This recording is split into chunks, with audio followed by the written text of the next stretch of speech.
Hello student, very good morning. आज आप लोग ये बताओ, आप लोगों की छुट्टी कैसी रही? आज छुट्टी के बाद पहला लेक्चर है, तो आप लोग का एग्ज़ाम्स पहले बताओ कैसे हुए हैं? सारे पेपर्स बढ़िया हुए? ग्रेट। अभी उसका रिजल्ट के बारे में आप ज़्यादा चिंता नहीं करो, रिजल्ट अपने टाइम पर आएगा, लेकिन अपने को पढ़ाई अपनी शुरू करनी है। आज जो एक तो सबसे पहले सिलेबस डिस्कस कर लेंगे, ठीक है? और सिलेबस में उसके बाद आपका स्टार्टिंग लेक्चर में जो पेपर मेरे को पढ़ाना उसके बारे में बताना। तो ये आपका सिलेबस देख लो। ये आपका सिलेबस था फर्स्ट सेमेस्टर का। ठीक, ये 5 पेपर आपके थे वहाँ पे। Advance abstract algebra part 1, real analysis, topology part 1, complex analysis वाला 5वां पेपर ऑप्शनल था, जिसमें आपको पढ़ाया गया था कंप्यूटर साइंस। अब आप आ जाओ सेकेंड सेमेस्टर का सिलेबस। ठीक, ये सेकेंड सेमेस्टर का जो सिलेबस है, इसमें 4 पेपर तो आपके वही हो गए जो आपने फर्स्ट सेमेस्टर पढ़े थे, फर्स्ट पार्ट। उनका सेकंड पार्ट आपका यहाँ पर आएगा। तो इसमें जैसे वहाँ पे एडवांस एब्स्ट्रैक्ट अलजेब्रा पढ़ा था पार्ट 1, तो यहाँ आ जाएगा advance abstract algebra part 2 paper 1। और जैसे आपने वहाँ पढ़ा टोपोलॉजी पार्ट 1 थर्ड पेपर, तो यहाँ आ जाएगा पेपर थर्ड टोपोलॉजी पार्ट 2। इसी तरह से पेपर 4 जैसे वहाँ कॉम्प्लेक्स एनालिसिस था, तो यहाँ आ जाएगा कॉम्प्लेक्स एनालिसिस पार्ट 2। और जैसे वहाँ 5वां पेपर था fundamental computer science first part, तो यहाँ आ जाएगा सेकंड पार्ट। सेकंड पेपर आपका जो था रियल एनालिसिस का, यहाँ पे रियल एनालिसिस का एक पार्ट है लेपिक मेजर इंटीग्रेशन। तो इसमें से जो पहला पेपर है एडवांस एब्स्ट्रैक्ट अलजेब्रा पार्ट 2, ये मैं पढ़ाऊंगा। और जो थर्ड पेपर है टोपोलॉजी पार्ट 2, वो मैं पढ़ाऊंगा। सेकंड पेपर जो है आपका मेजर थ्योरी, वो आपका लेंगे मैडम। और फोर्थ पेपर जो है आपका कॉम्प्लेक्स एनालिसिस पार्ट 2, वो भी मैडम।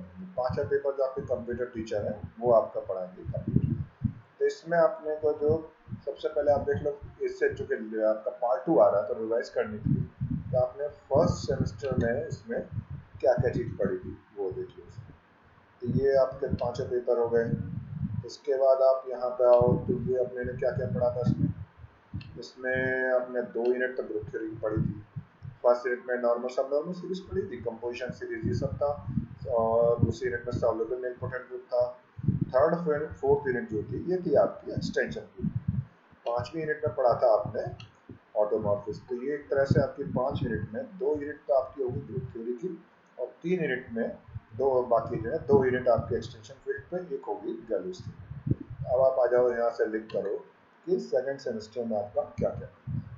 सेकंड सेमेस्टर में आपका जो है 4 यूनिट का आप मॉड्यूल्स पढ़ोगे। मॉड्यूल आपके लिए नया अलजेब्रिक स्ट्रक्चर है, तो काफ़ी इंटरेस्ट भी आएगा आप लोगों को। और अलजेब्रा में ध्यान रखना, इसमें जो है कभी भी इसमें रटने वाला काम मत करना, क्योंकि रटोगे तो फिर भूलोगे। इसमें जितना आप समझोगे समझिए पहले हर थ्योरम इसमें, और उसको फिर लिख लिख के प्रैक्टिस करो। तो ये जो इसमें है आपका फर्स्ट यूनिट में, तो आपका इंट्रोडक्शन ऑफ मॉड्यूल्स है, example submodule, quotient module, module homomorphism, isomorphism, ये सब चीज़ें रहेंगी। Finitely generated module, cyclic module. Second unit में जो है आप पढ़ोगे simple module, semi simple module, free module और शॉर्ट्स लेमा। थर्ड यूनिट में आप पढ़ोगे नॉइजेरियन आर्टिनियन मॉड्यूल, इसी का रहेगा हिल्बर्ट बेसिस थ्योरम। चौथी यूनिट में रहेगा uniform module, primary module, Noether Lasker theorem, fundamental structure theorem for modules over A PID. और इसका जो एप्लीकेशन है फाइनेटली जनरेटेड एविडेंट ग्रुप, ये वो आएगा। 5वीं यूनिट में अपना लीनियर ट्रांसफॉर्मेशन की तरह, तो ये अपने को पढ़ना है इसमें। ठीक, अब आप आ जाओ इसमें, एक हमने पीपीटी तैयार की है इसमें, जिससे आपको बेसिक आइडिया लग जाए कि इसमें मॉड्यूल में क्या चाहिए। ठीक, तो ये हमने एक पीपीटी तैयार की थी। तो ये आपके टोटल जो है 19 स्लाइड की है। इसमें आपको धीरे धीरे सब से बताते जाएंगे। ये अब आपका स्लाइड शो देख लो। मॉड्यूल्स एंड ओवरव्यू, मतलब ये लेक्चर का हमारा ऑब्जेक्टिव जो है कि आपका जो नया स्ट्रक्चर है अलजेब्रा स्ट्रक्चर, इसका बेसिक आइडिया मिल जाए, और इसमें क्या क्या बेसिक डेफिनेशन, क्योंकि अलजेब्रा हमेशा जो है पहले अपने को डेफिनेशन पढ़ना चाहिए, फिर उनके साथ एग्जाम्पल्स पढ़िए, तब उसके बाद जो है आप उसको थ्योरम्स पढ़िए, और फिर जहाँ जहाँ पे अपने करना है तो इसका जितना यथासंभव एज फार एज पॉसिबल इसका एप्लीकेशन। तो ये आपका डेफिनेशन पहली जो आएगी वो लेफ्ट और राइट मॉड्यूल। तो मॉड्यूल के लिए सबसे जो इंटरेस्टिंग चीज, मॉड्यूल डिफाइन करते हैं रिंग के ऊपर। और रिंग आप पढ़ाए हो, बीएससी में पढ़ ली थी। तो रिंग आपका जो है, अगर आपका वेक्टर स्पेस आपने पढ़ा था बीएससी थर्ड ईयर, रिंग अगर आपका वेक्टर स्पेस बन जाएगा तो मॉड्यूल क्या बन, अगर रिंग की जगह अगर हम फील्ड उसको कर लेंगे तो वो बन जाएगा वेक्टर स्पेस। मॉड्यूल डिफाइन करते हैं रिंग के ऊपर, जैसे आप रिंग अगर ले लेंगे फील्ड और तो वो बन जाएगा वेक्टर स्पेस। रिंग और फील्ड में क्या अंतर था, रिंग में आपका जो है आर प्लस डॉट में आर प्लस एलिमेंट लेते थे, और मल्टीप्लिकेशन में आपका क्लोजर और एसोसिएटिव प्रॉपर्टी लेते थे और डिस्ट्रीब्यूटिव प्रॉपर्टी लेते थे। फील्ड में एफ प्लस डॉट में एफ प्लस भी एलिमेंट था, एफ डॉट भी एफ डॉट कहाँ पे एफ आपका नॉन जीरो एलिमेंट्स लेते तो वो भी आपका एलिमेंट रहता था, वो आपका साथ में डिस्ट्रीब्यूटिव। तो ये आपका रिवाइज हो गया रिंग और फील्ड में क्या अंतर था।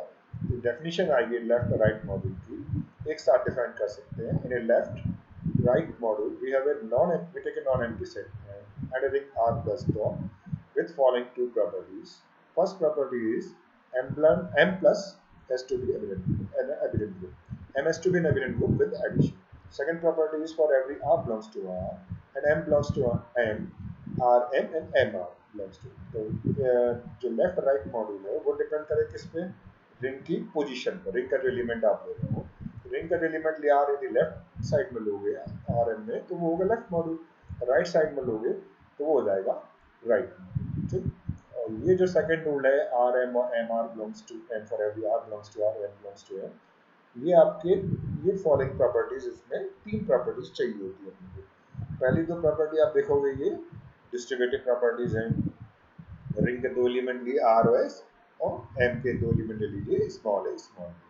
तो रिंग के एलिमेंट आपके ये मल्टीप्लिकेशन एडिशन पे डिस्ट्रीब्यूट हो रहा, R dot A plus B बरा R dot A plus R dot B, और दूसरे में जो है एडिशन जो है मल्टीप्लिकेशन पे डिस्ट्रीब्यूट हो रहा है। तो R dot A plus B बरा R dot A plus R dot B and A plus B dot R बराबर A dot R plus B dot R. और सेकंड प्रॉपर्टी में R plus S dot A बराबर R dot A plus S dot A और A dot R plus S, तो A dot R S dot R. तीसरी property जो ये है आपकी एसोसिएटिव प्रॉपर्टी, आर और एस दो रिंग एलिमेंट ले लीजिए और एक एलिमेंट ले लीजिए किसका, एम का। तो आर इंटू एस ए बराबर आर एस ए, मतलब रिंग के दोनों एलिमेंट एक साथ रहे, या एस ए रिंग का एक एलिमेंट ए के साथ ले लो तो एक ही चीज, आर इंटू एस ए बराबर आर एस इंटू ए, और अगर राइट के लिए लेंगे तो ए आर इंटू एस बराबर ए इंटू आर।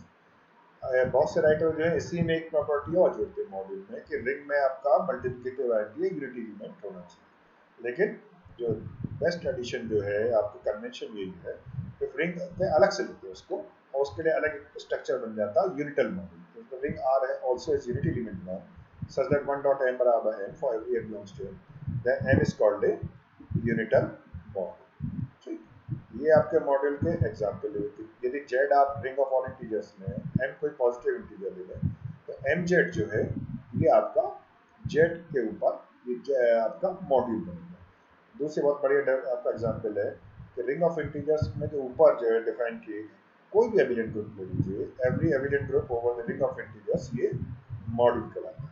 फिर आपका यहाँ थोड़ा सा मिस्टेक हो गई है लिखने में, या मॉड्यूल नहीं ये आएगा क्या इसमें, matrices, the set of all m cross r module over a ring r is a module with respect to usual matrix addition and scalar multiplication. फिर आपका दूसरी डेफिनेशन आपकी आई मॉड्यूल होमोमॉर्फिज्म की, यदि लेट m and n आप r module ले लीजिए दो, तो ये मैपिंग जो है mapping f from m to n is called a module homomorphism if ये जितनी प्रॉपर्टीज के हिसाब से डिसाइड होती हैं जितने आपके बाइनरी ऑपरेशन होते हैं। तो ग्रुप होमोमॉर्फिज्म में जो ग्रुप में आप एक ही बाइनरी ऑपरेशन लिखते हैं तो इसलिए वहाँ पे होमोमॉर्फिज्म के डेफिनेशन में भी केवल एक ही प्रॉपर्टी है। लेकिन यहाँ चूंकि रिंग को मॉडिफाइड कर रहे हैं मॉड्यूल, रिंग में दो बाइनरी ऑपरेशन है तो यहाँ पे आपके दो प्रॉपर्टी बनेगी, f m1 plus m2 of m1 plus fm2 for every m1 and m2 belongs to m, and second property is f rn बराबर r into fn for every r belongs to r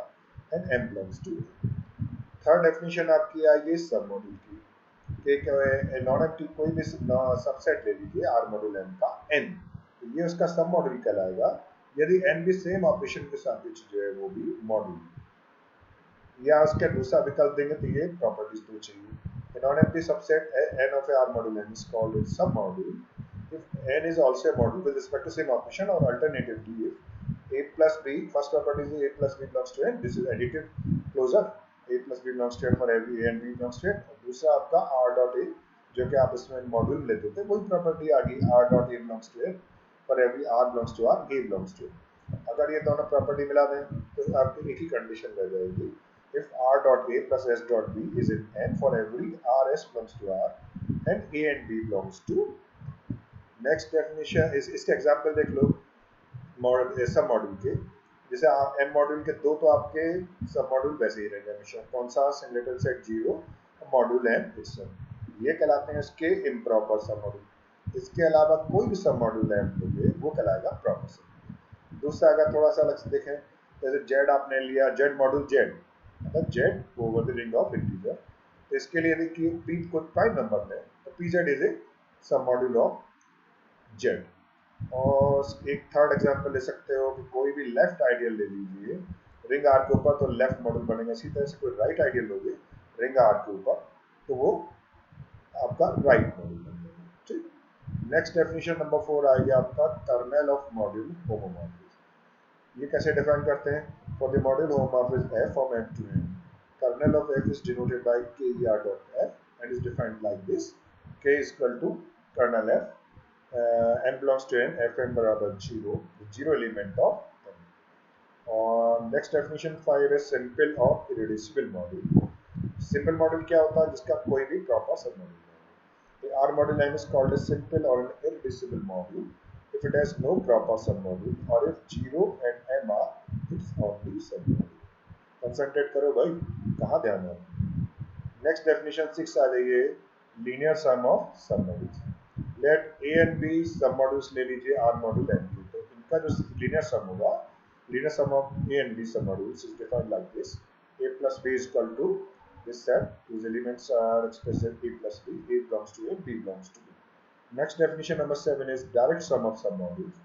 Let m1 m2 mn you take a submodules of R module n, then m is said to be direct sum of submodules of this family of submodules mi, I varies to 1 to n, and is defined like this, is written like this, n is equal to m1 direct sum m2 direct sum up to mn of direct sum summation mi if each m belongs to n, or in other words, if each belongs to, this is most important combination, if it is the uniqueness property, if each m belongs to n has a unique representation, m is equal to m1 plus m2 up to mn, where mi belongs to mi, I varies from 1 to n। Next definition number 8 is submodule generated by a subset of a module। इसमें एक आप जैसे m module ले रहे हो ring are के ऊपर, इसका एक लो नॉन एम्प्टी सबसेट S, तो S को कंटेन करने वाले जितने भी सब मॉड्यूल m के होंगे, उनमें जो सबसे छोटा होगा वो कहलाता है सब मॉड्यूल जनरेटेड बाई S। इसके दूसरे शब्दों में जितने भी सब मॉड्यूल आपके हैं जिसका भी सबसेट S है, उनका ले लीजिए इंटरसेक्शन, तो इंटरसेक्शन लोगे तो वो बन जाएगा क्या, सबसे छोटा सब मॉड्यूल जिसका subset S।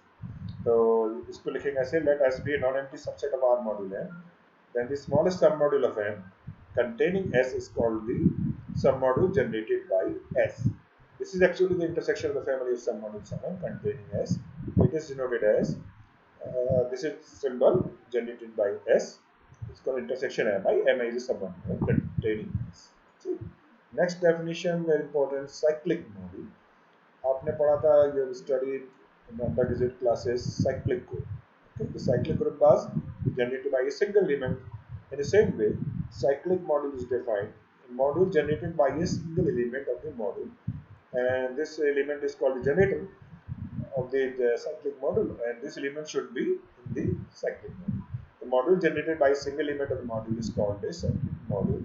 It is defined as m is equal to generated by n, and this is r dot n, r belongs to r, n belongs to n। मतलब है कि इसके साइक्लिक मॉड्यूल के हर एलिमेंट जो होगा वो ये जो जनरेटर एलिमेंट है इसके आपके मल्टीपल ग्रुप है। और एक और चीज इंपॉर्टेंट, आपने लेफ्ट मॉड्यूल और राइट मॉड्यूल अलग अलग और जरूर डिफाइन किया, और मॉड्यूल में आप दोनों प्रॉपर्टीज भी लेते हैं, लेकिन कन्वेंशन ये है कि अगर ना बोला जाए तो लेफ्ट मॉड्यूल को ही हम मॉड्यूल बोलते हैं। ठीक है, तो ये साइक्लिक मॉड्यूल की डेफिनेशन होगी। नेक्स्ट आ जाओ आपका डेफिनेशन नंबर 10, कोशेंट मॉड्यूल।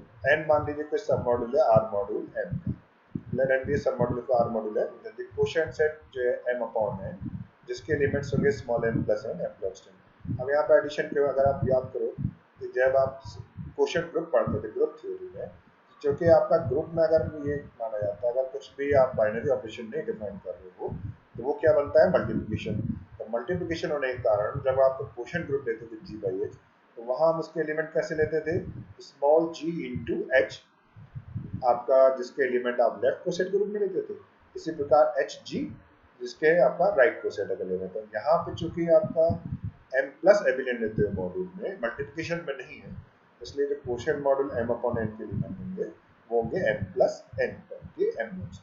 ये जो कोशेंट सेट आया इस पे आपका दो ये आपके बाइनरी ऑपरेशन दे रहे हैं, तो ये इन बाइनरी ऑपरेशन के साथ जो है इसमें एक आपका एडिशन है और एक आपका ये क्लोजर प्रॉपर्टी आ जाती है। ये दो प्रॉपर्टीज जो है इसके सापेक्ष यदि आपका ये मॉड्यूल बन रहा है तो ये फिर क्वोशंट मॉड्यूल कहलाता है।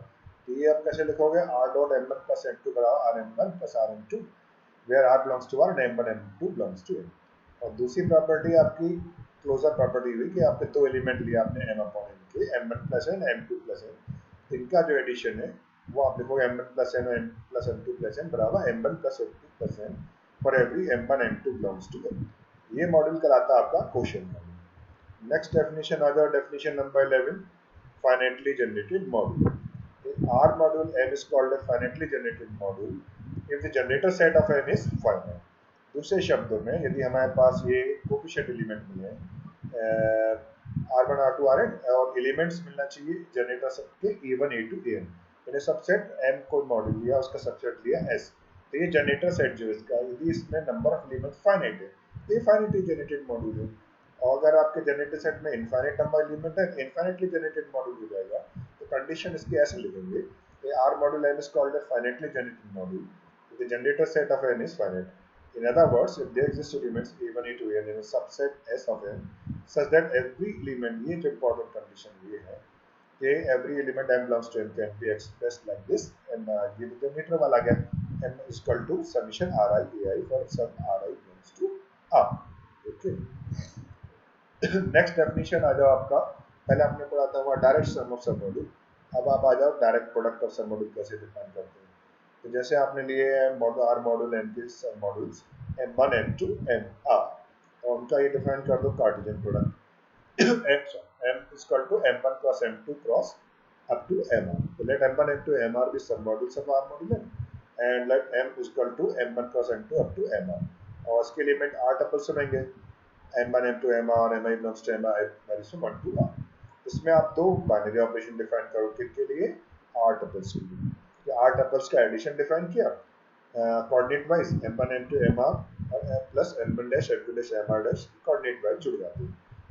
mi डैश mi में है capital mi i varies from 1 to r। दूसरी प्रॉपर्टी का अगर कोई आप स्केलर लो अल्फा और एक r टपल लिया m1 m2 mr, तो alpha into m1 into mr is alpha m1, तो ये जो आपका स्केलर है ये हर कोऑर्डिनेट में मल्टीप्लाई हो जाएगा, alpha into m1 into mr is alpha m1 alpha into alpha m1। और यहाँ पे अल्फा आपका रिंग एलिमेंट है तो स्केलर हो गया, और ये r टपल जो है m1 इनटू mr ये जो आपने m कार्टेशियन प्रोडक्ट लिया उसमें ये एंड देन m जो होता है इन ऑपरेशन के सापेक्ष आपका मॉड्यूल होता है, ये कहलाता है आपका डायरेक्ट। क्या चीज हुई इसमें कि आपने कार्टेशियन प्रोडक्ट लिया सब मॉड्यूल m1 m2 mr का, इसमें दो बाइनरी ऑपरेशन डिफाइन की, इन बाइनरी ऑपरेशन से आप यदि m आपका मॉड्यूल बन रहा है तो ये कहलाएगा direct product of submodules m1 m2। Next definition important आ जाएगी डायरेक्ट सम। पहले आपने क्या पढ़ा था शुरू में, डायरेक्ट सम, ये डायरेक्ट सम इसमें अंतर समझो, कई बार पूछ लेता है कि डायरेक्ट सम और डायरेक्ट सम में क्या अंतर है। तो यदि आपका L N are two sub module R module है such that m is direct sum L N, यदि अब आपका m जो है एल एन का डायरेक्ट सम है तो एल एन इसके क्या हुए डायरेक्ट सम, m यदि एल एन का डायरेक्ट सम है तो एल एन इसके हो गए डायरेक्ट सम। फिर आपका नेक्स्ट डेफिनेशन आ जाओ बेसिस ऑफ ए मॉड्यूल, इसमें कई बार वो डिस्टिंग्विश करा लेता है आपका शॉर्ट आंसर मान लेता है 2 नंबर में कि आपका distinguish between direct sum and direct sum. Next definition number 14 आपकी आती है बेसिस ऑफ ए मॉड्यूल, ये आपकी काफी इंपॉर्टेंट डेफिनेशन को बेसिस के बाद आपका सेकंड यूनिट में क्या पढ़ोगे आपका फ्री मॉड्यूल। तो इसमें जैसे आर मॉड्यूल एम का कोई नॉन एम्प्टी सबसेट लिया आपने एस, तो ये non empty subset S of a R module M is called a basis of a module M if दो कंडीशन है कि एस के एलिमेंट्स लीनियरली इंडिपेंडेंट होना चाहिए। मैं elements of S R linearly independent, मतलब अगर आप एस के एलिमेंट्स लिए आपने ए1 ए2 है तो समीशन अल्फा आई ए आई बराबर 0 implies alpha I should be 0। और दूसरा ये जनरेट करने का है कि एस जो है ये एन को जनरेट कर एलएस करना है। नेक्स्ट डेफिनेशन आपकी आ जाएगी dimension of a module, 50 number definition कि कोई मॉड्यूल के आपका कोई भी बेसिस जो है उसमें जितने एलिमेंट होंगे उसके डायमेंशन बनाएंगे। किसी मॉड्यूल के बेसिस आपके एक साथ हो सकते हैं लेकिन नंबर ऑफ एलिमेंट जो रहेगा वो सब में बराबर है। एलिमेंट्स अलग अलग हो सकते हैं तो number of elements in any basis of a module n is called dimension of the module n and is denoted by dimension। Next definition number 16 very important, rank and nullity of a module क्या है। ये आपका कई बार शायद answer में definition भी पूछता है एग्जाम के सामने, तो इसके डेफिनेशन ऐसे लिखोगे कि let f from m to n be a module homomorphism. The rank of module homomorphism f, denoted as rho f, is actually the dimension of range space f n, and nullity of module homomorphism. ये rank nullity किसकी होगी, module की नहीं, ये होगी module homomorphism। तो ये जो nullity होगी इसको डिनोट करेंगे गामा एफ, ये क्या होगा, dimension of the null space. Null space किससे जनरेट होता है, कर्नल एफ से। तो इस प्रकार से 10 rho F is dimension of F M and gamma F is dimension of kernel. तो कर्नल एफ हमेशा किसका सबसेट होगा, एम का। इसी तरह से रेंज स्पेस जो आएगा एफ एम वो किसका सबसेट होगा, एन का। तो रैंक को आपका एफ हुआ डायमेंशन एफ एम और नलिटी क्या हुआ, डायमेंशन कर्नल एफ। और एक इंपॉर्टेंट रिजल्ट कि अगर आप किसी मॉडल होमोमॉर्फिज्म के लिए आपका रैंक और नलिटी को ऐड कर लो किसके बराबर होगा, जो मॉड्यूल की dimension of is rank of model homomorphism F and nullity of model homomorphism. तो ये आपका आज के लेक्चर के इतना काफी है। तो ये अब क्या करना है, इसके सब बना लो अच्छे से नोट्स। और आपका अब नेक्स्ट जो आपका लेक्चर हम लोग क्या करेंगे, इसमें आपके थ्योरम पढ़ेंगे। थ्योरम आप देखो इसमें बहुत इंपॉर्टेंट थ्योरम आएंगी आपकी, लीनियर सम पे, डायरेक्ट सम पे, सबसे इंपॉर्टेंट थ्योरम जो इसमें आती है आपकी मॉड्यूल होमोमॉर्फिज्म। ठीक है, थैंक यू वेरी मच।